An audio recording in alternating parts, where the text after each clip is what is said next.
شروع کرتا ہوں اللہ کے نام سے جو بڑا مہربان اور نہایت رحم کرنے والا ہے۔ حضرت سمرہ رضی اللہ عنہا سے روایت ہے کہ رسول اللہ صلی اللہ علیہ وآلہ وسلم نے فرمایا، سفید کپڑے پہنا کرو، زندہ لوگ بھی اسے پہنے اور فوت شدگان کو بھی انہی میں کفن دو، یہ بہترین کپڑے ہیں۔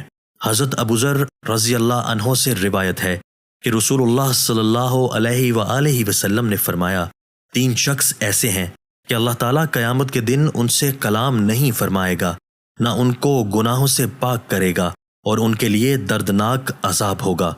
اپنے عطیے کا احسان جتلانے والا، تہبند ٹخنوں سے نیچے لٹکانے والا اور اپنا سامان جھوٹی قسم کھا کر بیچنے والا۔